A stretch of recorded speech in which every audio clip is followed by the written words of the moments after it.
a team that I mentioned since the offseason were the Chicago Bulls. Literally, I made a video talking about keep an eye on the Chicago Bulls this season because I didn't think that they would be very good. I didn't think that I thought there was a real possibility that they could be a play-in team, that I really didn't think that they'd make the playoffs, but maybe they could squeeze in. I just didn't think that they were a very good team. They weren't great last year, and so many other teams got better that I really thought that they would be the odd team looking out. And so far, that has came to fruition, right? The Chicago Bulls are currently 9-12.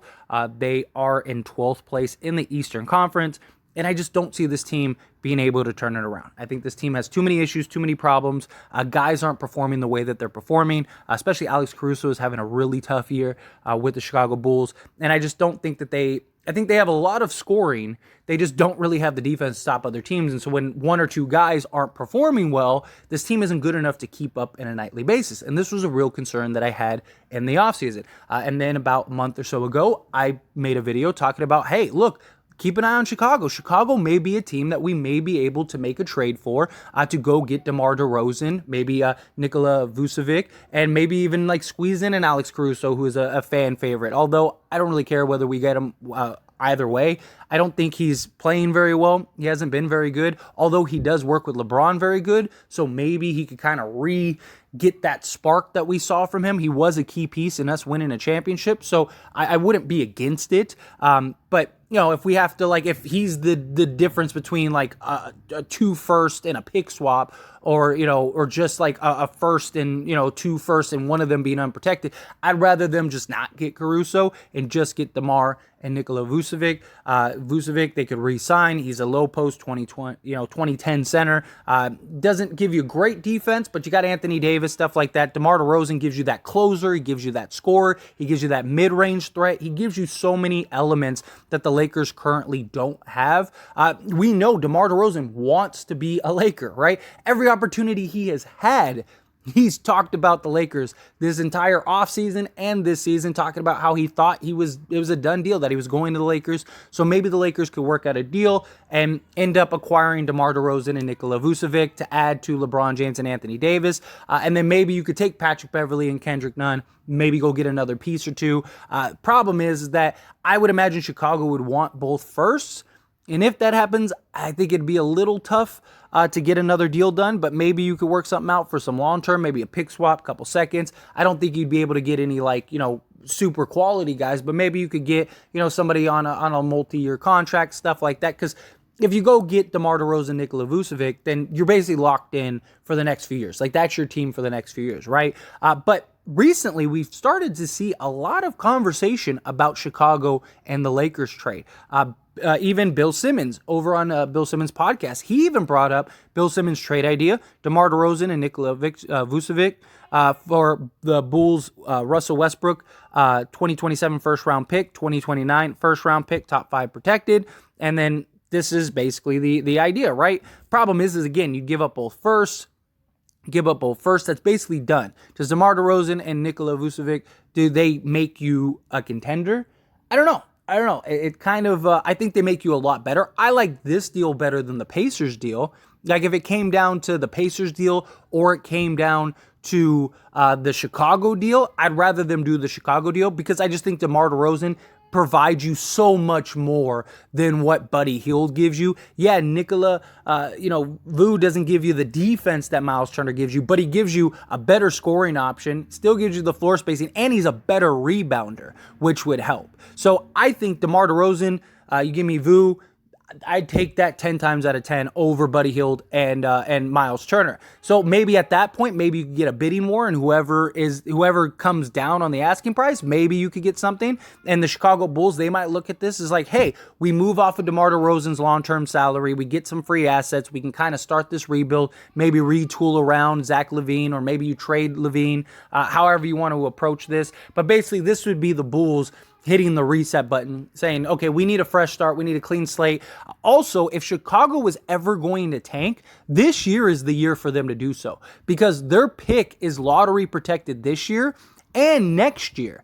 And if they don't convey to Orlando, then those picks become a second round pick to Orlando. So if Chicago was ever going to hit the reset button, this year is the year to do it. Because if they get into the lottery, which at this point is very likely, then they would get this year's pick. So if they get the number 1 draft pick this year, then and they get Victor, then they get to keep it. It doesn't go to Orlando. And then next year, if they end up in the lottery again, well, then they get to keep it. So it would make sense, no matter how you shake it, for Chicago to hit the reset button this year, especially with like Victor and Scoot, and then like the Henderson twins and stuff like that, or the Thompson twins.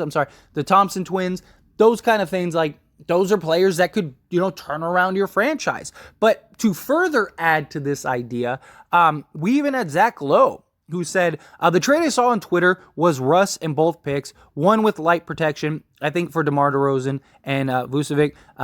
Said Zach Lowe on his podcast, I can tell you 100% for sure that the Lakers have had internal discussions about that very possibility. If it would ever come up, not that they would do that, let me be clear. So he's basically saying that, like, hey, the Lakers have talked about this deal. Not saying that the Lakers would do it if it came to fruition, but it is something that they've at least considered and something that they've at least talked about. So I mean, look, if you get DeMar DeRozan, Nikola Vucevic, if you could work something out to maybe get some other pieces, like let's say you take Patrick Beverley and Kendrick Nunn, maybe you could work it out to where you could get, these two, and then maybe get like an Alex Caruso and, maybe one of their other guys, take a pick, of one of the players on the Bulls roster that you could get. I don't think the Chicago Bulls give up any of like their young players, but maybe you could get like a Kobe White.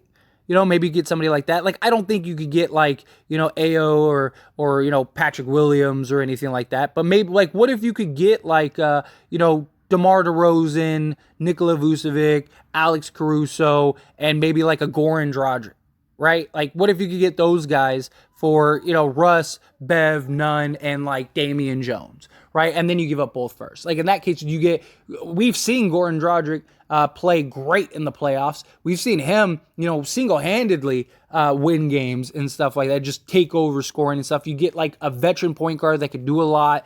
Like, you get Alex Caruso to come in. Yeah, you kind of are getting 2 undersized guards, but you take what you can get. You know what I mean? There's only so many options out there. And I do think that at that point, you might have enough talent to win a championship and be a contender. DeMar DeRozan has been like the most clutch player the last like 2 seasons. His defense has also picked up since, basically the last like year and a half in San Antonio to now. So I don't know. I don't think it would be the worst thing in the world. I wouldn't mind. Like, if the Lakers did this deal tomorrow, I wouldn't be upset. I wouldn't be like, oh man, why did the Lakers do it? I would be excited. I think that this could potentially make them close. I don't know how I feel about both first, just because like if it doesn't work out, you're stuck, and you gotta pay Vu. Like, Vu's he's a free agent, so he's gotta get a new contract, which also makes sense why Chicago might want to do this, right? They might want to get something for him, but how much is he gonna demand? How much is he gonna want? Because at that point, you have to pay him whatever he wants, right? So you pay him, say, $20 million a year. Is Vu, DeMar, Davis, and LeBron, are those 4 good enough for the next 2-3 years at least to actually be a contender in the Western Conference? Maybe. I mean, it depends on how it flows, how it works, the defense, how the other guys step up. I don't think it's a guarantee. I don't think it's like, you look at this team and you're like, man, this is the best team in the West now. I don't think that's how this would look, but I think that they would be, I definitely think they're at least a top maybe 5 team at the worst, I think. But I think potentially if it works, if it gels well, like if DeMar DeRozan can fit in nicely, LeBron, that's the big problem. Would LeBron kind of let DeMar be the scorer? Because that's what you want. You want to just let DeMar go handle the scoring load, right? Because he's been able to prove he can do that. Let DeMar go get, 30 a night, and then Davis gets you 25 a night, and then LeBron kind of trickle his 20 points a game every night, and then Vu gets you, 15 a night. There you go. You got more than enough scoring.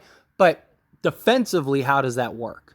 Because it's the same issue I've had with the Pacers deal. Like, yeah, Miles Turner makes you great in the post, in the interior, but your perimeter defense is terrible. This is the same thing, right? You're putting so much pressure on LeBron James and Walker, although DeMar DeRozan is a much better defender than Buddy Hield.